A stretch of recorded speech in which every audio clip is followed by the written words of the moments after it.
que você acha de conseguir acessar os melhores conteúdos que existem no mundo? Poder acessar vídeos, podcasts, audiobooks, palestras, cursos no exterior, enfim, todos os diferentes conteúdos como Masterclass, Harvard, Netflix, etc. Os melhores conteúdos que você pode consumir hoje estão em inglês. Você sabia que a Harvard oferece cursos gratuitos? Ou seja, você pode colocar no seu currículo que você aprendeu habilidades e conhecimentos em Harvard.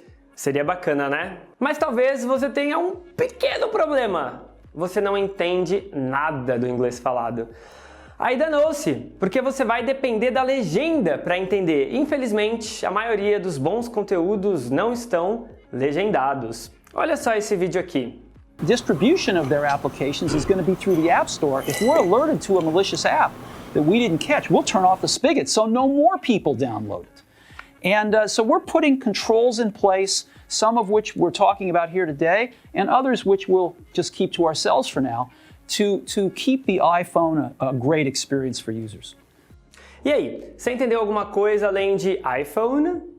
Simplesmente, o Steve Jobs tinha acabado de explicar o porquê do iPhone ser um ótimo aparelho. Você iria estar na frente de um monte de tendências, você iria poder se aprimorar com um monte de informação de ponta, primeiro que todo mundo. Pois é, mas como conseguir isso? Olha, o que eu vou te falar aqui é um tanto polêmico, tá?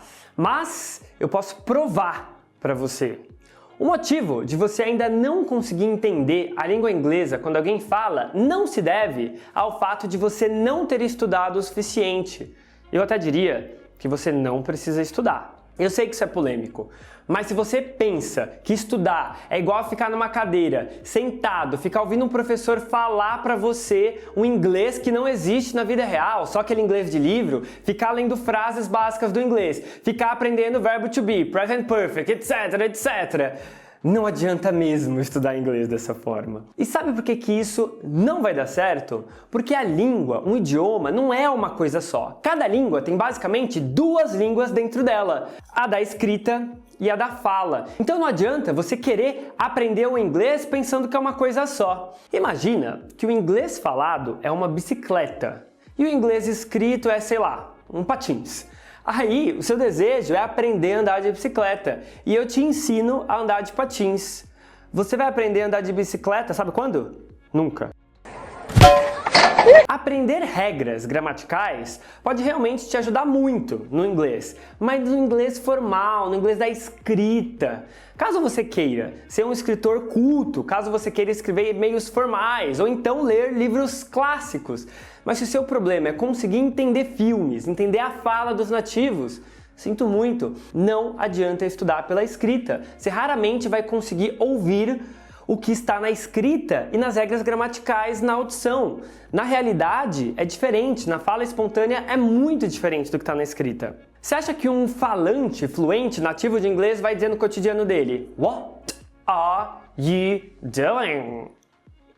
Vamos pensar no português. Imagina que você é um gringo, tá aqui no Brasil, querendo aprender o nosso idioma. Aí você começa a estudar um monte de regra gramatical, um monte de frase escrita durante anos e anos, até que chega um belo dia e você percebe que você já consegue ler qualquer texto em português. Yay, maravilha! Mas aí você quer falar naturalmente com os brasileiros, né? Aí você decide receber uns amigos na sua casa, você prepara um jantarzinho. O primeiro brasileiro que chega, muito curioso, ele vai perguntar o que você está fazendo de bom. Mas esse brasileiro, você acha que ele vai falar assim? O que você está fazendo? Acho que não. Mesmo se for uma pessoa culta, ela vai mandar logo um que você está fazendo? Nossa, eu estudei anos e anos e eu não sei nada de uma conversa do dia a dia. O que significa kiki? O que significa cê tá? O que significa fazendo? Olha, esse pequeno exemplo acontece absolutamente em todos os momentos em inglês. Não só em inglês, mas em todos os idiomas, tá? E no inglês é ainda pior, porque no inglês a escrita é completamente diferente da fala. Você vai assistir um filme em inglês, você vai ouvir toda hora os kiki do inglês falado. O que você tá fazendo? Em vez de what are you, você vai ouvir whatcha. que aliás não tem nada a ver com watch, de assistir. Então, voltando, você tem que estar preparado para a língua da fala, para o idioma na modalidade da fala.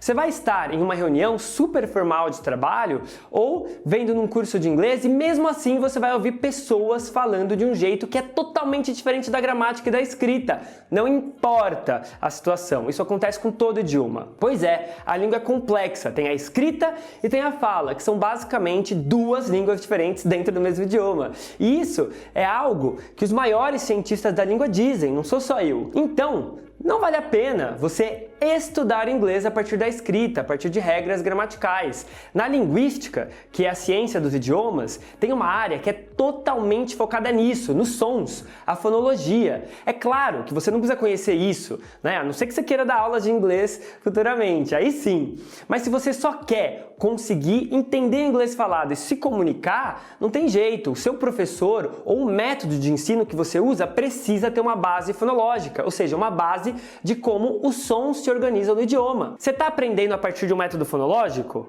Não? Então é método de gramática e escrita. E ouvir nativos falando em filmes, palestras, em podcasts vai ser algo muito difícil. Por isso eu digo, você e seu professor precisam ter uma spoken mind, ou seja, a mentalidade da fala.